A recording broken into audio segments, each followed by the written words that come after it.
তো তোমরা আগের ব্লগে দেখেইছো যে ওকে গায়ে হলুদের জন্য মানে গালে ক্ষীরের জন্য সাজানো হচ্ছিল। গায়ে হলুদ তো আগে হয়ে যায়, তো তারপরে সাজানো হচ্ছিল গালে ক্ষীরের জন্য। আমাদের গালে ক্ষীরে এই নিয়মটা হলো যে বউ বসবে, তার গালে সমস্ত রকমের খাবার দেওয়া হবে, তার বদলে না, তাকে খুশি হয়ে যে যত টাকা দিতে চায় দেবে।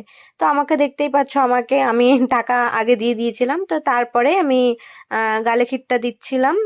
ওর যেটা ভালো লাগে সেটাই আমি দিয়েছিলাম, কারণ ওই টাইমটাতে আমার মনে হয় ওর এত পরিমাণের মিষ্টি খেয়ে ফেলেছে যে ওর পক্ষেও খাওয়াটা খুবই অসম্ভবজনক ছিল। তো তারপর আমি দেওয়ার পরে আমার বোনও দিতে চলে গেছে, কারণ আমাদের সম্পর্কেও বোন হয়, তো বোনকে তো দিতেই হবে। আমাদের এই এই নিয়মটা সম্পর্কের উপর ডিপেন্ড করে হয়, যে বোনের সম্পর্ক আর সামথিং কিছু সম্পর্ক থাকে, আমার জানা নেই অতটা, তারাই দিতে পারে। তো তারপরে আমরা সবাই মিলে আবার খেতে বসে গেছিলাম। খাওয়ার মধ্যে ছিল ডাল, ছিল তারপরে ঘন্ট